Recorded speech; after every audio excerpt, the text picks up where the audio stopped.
Halo guys, balik lagi di YouTube aku, Sarah Fahyuni. Kali ini aku mau masak gulai untuk daging domba.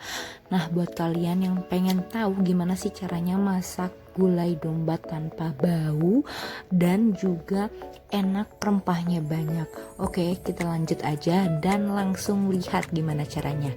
Nah, di sini ada beberapa banyak bumbu ya untuk memasak gulai. Nah, jadi bumbunya ini ada banyak macam ya rempah-rempahnya. Yang pertama itu ada bumbu halus, kemudian ada bumbu pelengkapnya. Nah, bumbu halusnya sebenarnya udah aku masukin ke kolom deskripsi box. Jadi kalian bisa lihat. Karena ini banyak banget, lumayan banyak. Jadi aku nggak hafal gitu ya.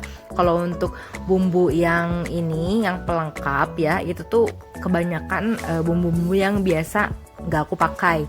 Jadi ini pun aku baru bener-bener nyempetin beli ya ke pasar buat melengkapinya, kayak bunga lawang, kemudian jinten, pala, mungkin itu ada di rumah, tapi ada beberapa yang nggak ada kayak kapulaga ya, yang kayak gitu-gitu. Oh, asam kandis juga gitu ya, karena ini buat bikin si daging dombanya itu nggak bau amis. Jadi memang harus banyak banget si rempah-rempah gitu ya. Dan ini terjamin ya, terjamin maksudnya nggak bau amisnya dan enak banget rasanya. Aku tipe orang yang nggak terlalu suka daging domba atau daging kambing apapun, tapi kalau misalnya ngolahnya bener dan dagingnya pun sesuai gitu ya, rasanya pun jadi nggak kerasa bau dombanya dan kayak daging sapi biasa lagi gitu loh. Jadi usahakan sama banget ya takarannya, atau misalnya bahan-bahan yang digunakannya, karena kan takaran disesuaikan sama berat atau jumlah gitu ya, berapa daging yang kalian pakai. Nah, di sini kalau misalnya aku tuh pakai kepala daging domba ya, karena ini request dari papa aku.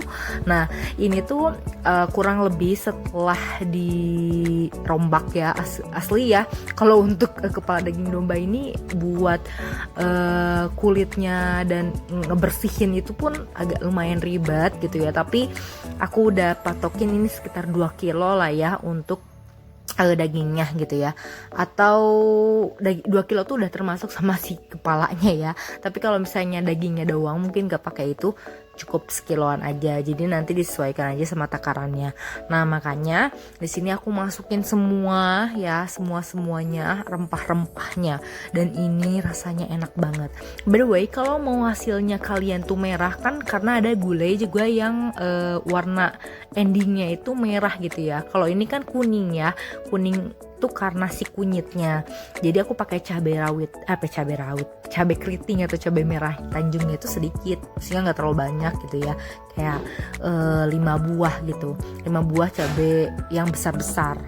Tapi kalau misalnya kalian pengen hasil endingnya itu yang warna merah gitu, merah kuning campur kayak orange bata gitu ya, itu kan bagus ya. Si gulainya itu pakein aja si cabai Tanjung atau cabai keritingnya lebih banyak.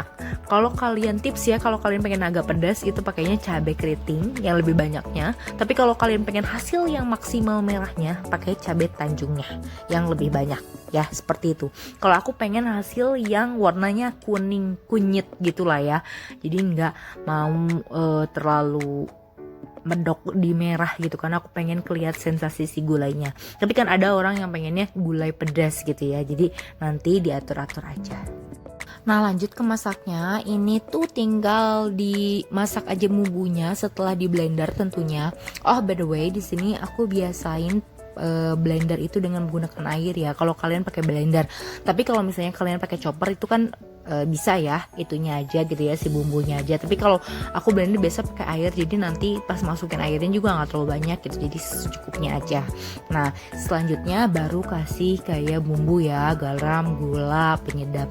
By the way, di sini ya aku kasih saran untuk takaran si gulanya agar lebih banyak, maksudnya tuh biar lebih enak ya si gulainya. Dan jangan lupa pakai santan ya. Di sini aku ganti si pancinya ya, yang lebih gede ya, si wajannya. Misalnya aku tadi masak bumbu cuma di wajan, kemudian aku ganti ke panci yang gede. Ini udah dimasukin si santannya. By the way, aku nggak record karena kelupaan, jadi aku langsung hasil endingnya aja. Nah di sini setelah santannya itu cukup matang gitu ya, artinya udah mendidih, baru aku masukin si daging dombanya ya. Di sini perlahan-lahan aku masukin si daging dombanya dan sambil diaduk terus karena takut si santannya pecah. Sebenarnya bumbu ini nggak harus selalu dengan daging domba, kalian juga bisa mix and match, misalnya ganti sama daging kambing atau daging sapi, itu nggak masalah. Sebenarnya nggak bau amisnya ini emang bener-bener bakal ke ini ya, ke serap dari si rempah-rempahnya, dan juga bau-bau yang lainnya gitu ya. Kalau daging domba kan agak ciri khas ya si dagingnya tuh baunya gitu. Tapi kalau misalnya daging sapi dimasukin dengan bumbu rempah ini, itu akan lebih enak ya. Maksudnya jadi kan daging sapi nggak terlalu bau, tapi dia akan lebih harum aromanya. Tapi kalau ini harumnya itu menutupi si daging dombanya. Kalian harus coba banget karena ini hasil endingnya itu enak pakai parah. Maksudnya enak banget gitu, parah. Jadi kalian harus coba ya dengan masak dengan rempah-rempah ini. Worth it banget. Aku juga baru pertama kali ini pakai semua rempah-rempah masak. Yang biasanya kan kalau jinten pala emang biasa ya kita pakai, tapi kalau misalnya kapulaga, bunga lawang, kemudian asam kandis gitu ya, itu agak lumayan banyak gitu ya. Jadi ya memang harus ekstra gitu ya masaknya. Nah ini kepalanya udah di ini ya, udah aku beresin. Jadi ya seperti ini lumayan cukup banyak, tapi hasil endingnya enak banget ya, karena bener-bener gurih banget gitu. Berlemak tentunya, berkolesterol juga tentunya, tapi ini cukup sekali-kali lah kalian makan ini gitu ya, nggak usah terlalu setiap hari juga kan, tapi ini enak banget. Oke, jangan lupa juga untuk pakai daun ini ya, daun si jeruknya, jeruk perut tentunya yang angka 8 ya, itu lebih banyak gitu karena itu yang menetralisir baunya juga. By the way, kalian udah tahu belum apa bedanya nih ya daun jeruk yang angka 8 sama yang satu doang gitu ya. Nah aku kasih tahu, untuk masak itu harus jeruk perut ya, yang daunnya itu yang angkanya 8, artinya ada 2 gitu ya si lembaran daunnya itu. Nah kalau misalnya yang bukan angka 8 itu biasanya pahit nantinya. Nah kita lanjut ke masaknya. Ini udah hampir beres guys, karena sebelumnya si dagingnya itu udah aku rebus sebelum ya, untuk ngambilin si dagingnya. Jadi ini tinggal direbus sama bumbunya kurang lebih 1 jam atau 30 menit atau 45 menit, ini nggak masalah ya, sesuai dengan selera kalian untuk tekstur atau juicy dari si dagingnya.